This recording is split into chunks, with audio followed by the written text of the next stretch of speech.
Hey everyone, in last video we discussed about encoding, like why encoders are used and how encoders are not meant for confidentiality, how it won't be assuring your security of data. Okay, so that's the reason we are coming back and talking about encryption.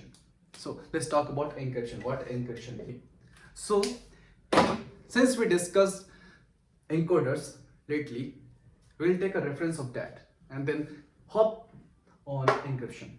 So what happened that in encoding we had a plain text, we encoded it so that it could be safely transmitted on the HTTP or in network without the data getting corrupt. Okay, but the thing is, again, the final text or the transform text can be decoded back into the original string, okay, without the need of any key. So that's the reason that encoders are not meant for security. They won't ever ensure that your data is secure. So for that reason, which could solve the problem that I have this plain text, and I have to send it to someone. I have to send this plain text over HTTP, over the network.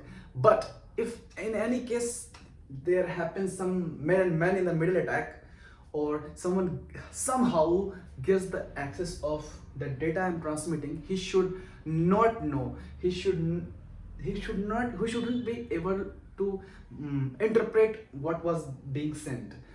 So that's the reason encryption was created and encryption came into existence at the first place. Yeah.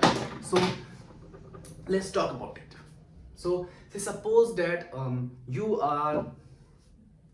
I am a client and my friend over his is a server. I have to send some data, some say secret data, some confidential data to him. Then what happens? I go and send him over HTTP. I know we can talk like we can send on HTTPS, but there again people can do SSL stripping, stuffs like that. That we won't be talking right now, maybe some other time. But say that I am sending over the network, and somehow, since meanwhile I am sending the request to my friend, somebody with malicious intent come and attack. There's a man in the middle attack. He somehow intercepts my request, and then he gets hold of the payload which is being transferred. Okay, so that's the serious issue. So if now that the guy who was man in the middle attack, who was doing man in the middle attack, is me only. So now I am the hacker, and I get the access of this payload which was being transferred. So if it was it was on three cases can be there. Say first case, it was sent as plain text. It was being sent as plain text. So I can see if you are sending some password or some secret or anything, I can see, okay, yeah, this is in English, this is in Spanish, this is in Japanese. I read it and make sense of it, and yeah, I can make bad use of that. So that's why never ever you should send secret data in plain text. Never. That's the rule of thumb. Okay, so the other thing that can be like what we can do, how we can transmit is we just take the plain text and say no, you said that sending the plain text is not a very good option, so I will be intelligent and I will be encoding it and sending it.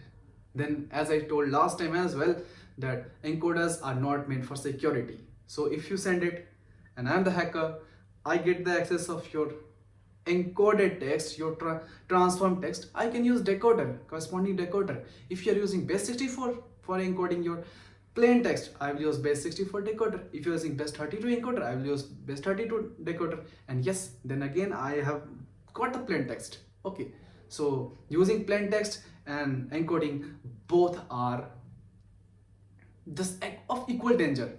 It doesn't make sense at all.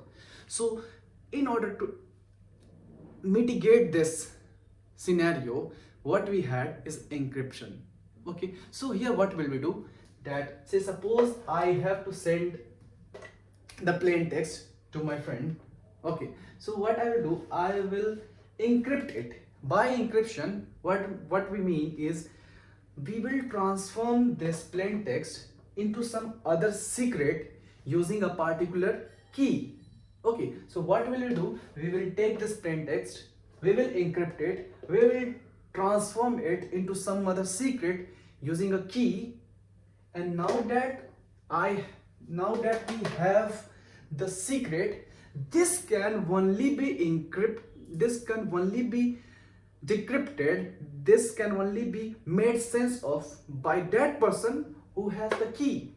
So what happened, that again after encrypting the plain text, you get the secret, but you can't make sense of that. It will be just looking at hodgepodge, or say I don't know how to say, humble jumble or things like that. Okay, so it will look very vague and so random characters to you.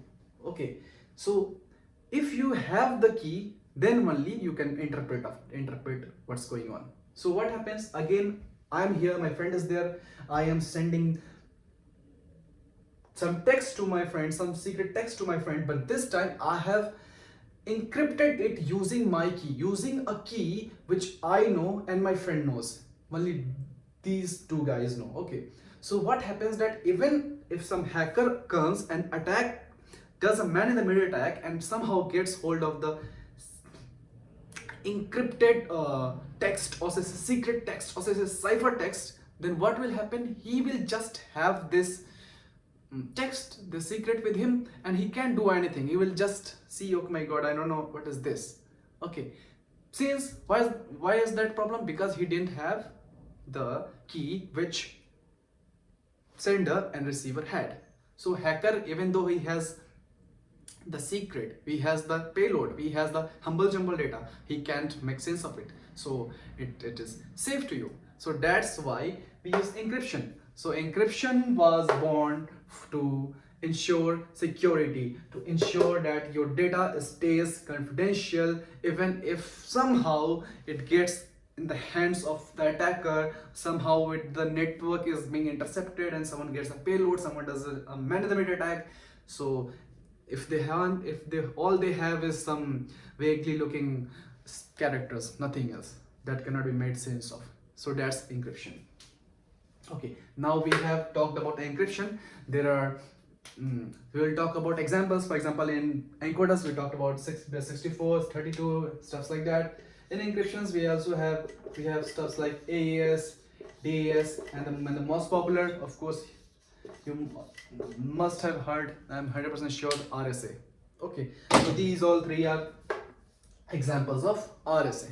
Okay, so before jumping on these, I will make the diagram. I will help you interpret it visually. So what happens, that this is the, say, sender.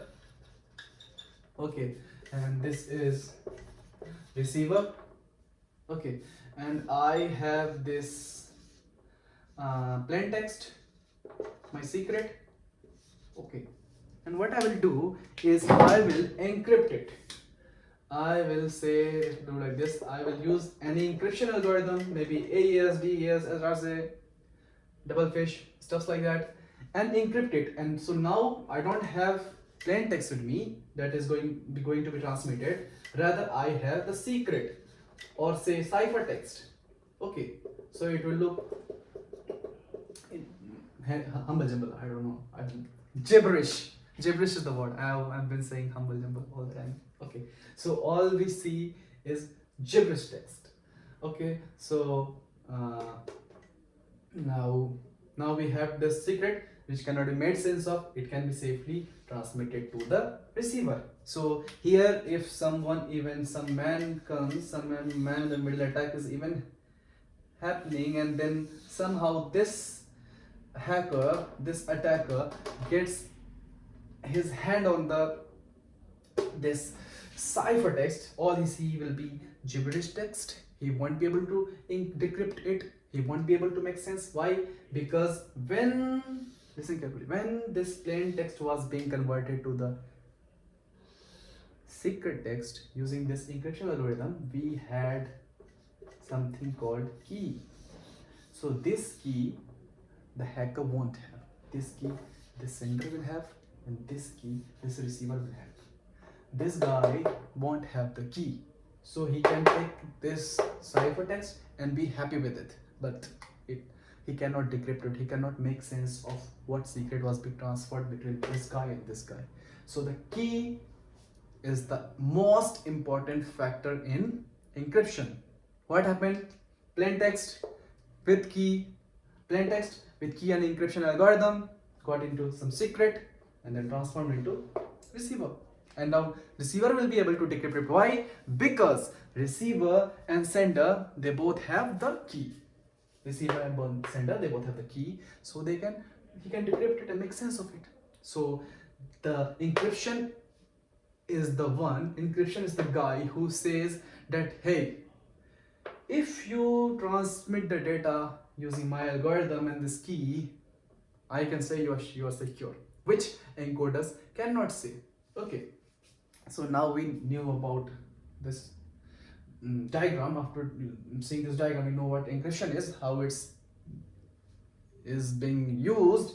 We will talk about different others encryptions like AES, DES, RSA. Okay, so also I would like to talk to you about something known as encryptions, type of encryptions. There is symmetric encryption and there's asymmetric encryption. So what do you think what they are and why? So as we know, I will a bit. So let's jump into quickly into encryptions type. So first thing first, we have symmetric encryption. My handwriting looks like an encoder being used. Sometimes encryption. And then another one is asymmetric encryptions. Okay. So what happens that we knew that all I am doing is all the sender is doing is taking the data and sending to the receiver. Okay. And the data is being encrypted so that no third guy, no man in the middle, man with the intent of doing man in the middle attack can make sense of it even if he captures the data. Okay, so for encryption we are using key, right? I just told that for changing the plain text into secret text, plain text into secret text or say ciphertext, what we are doing, we are using first a key and then an encryption algorithm. Okay, key and encryption algorithm. Okay, so in symmetric encryption, as you see the word, if you say symmetric is something like they are equal halves, or whatever is this in this side of world will be same on the other side of world, things like that. So it's same. So what happens that we know that in encryption the sender and the receiver both agree to share a key, right? So this key, in symmetric encryption, there is only one key. Same key is being shared between the sender and the receiver. Okay, so that's symmetry. And in asymmetric encryption, what happens that sender has other key and receiver has corresponding other key. I didn't say that he has other key, that both these keys are not related. Both these keys are related, but the sender has a key and corresponding to it there is a derived key. There is some other corresponding key that receiver has. So whatever plain text is being transmitted by the sender using his key can only be decrypted by using the corresponding key which the server or the receiver has. The best example of asymmetric encryption is RSA. Okay, so if you have seen when you do SSH, okay, I have also made a 15 minutes long video on how SSH works behind the hood. You should check that out. So if we see that you are trying to connect to say a server using SSH, which uses say RSA encryption, so what happens that there is a private key and public key. See, I said there are two keys now, right? Public key and private key. So what happens that how SSH works, that's already covered. We won't be talking about it. But what we can say is that, so say suppose I am transmitting something over to the server, right? So whatever I have signed with, or whatever I have encrypted with my key, can be decrypted by corresponding key which server has, which sender has. So since now sender and receiver have two different keys, this is asymmetric. Okay, so RSA is, I haven't written here. RSA is asymmetric encryption since there are two keys used, and then AES and then DES, they both are symmetric encryption since only same key is shared between the client and the server, sender and the receiver, me and my friend. Okay, so this is all about encryption. Yeah, so in last video I talked about encoding, why it was created, what problem it solves. Now in this video I have talked about encryption, what problem it solves, why was it created, how does it work, and now in next video we will be talking about hashing, what hashing is, why it's created. And now once we know the difference between encoding, encryption, hashing, you won't ever be having any mental fog, any confusion about what these are. You won't ever by mistake even you won't ever get confused in it. Yeah. Okay, so in next video we will be talking about hashing. And yes, if you want to read more about encryption, we can connect. Yeah, we can connect. You can comment down in YouTube, or we can connect over LinkedIn, whatsoever. Thank you. See you.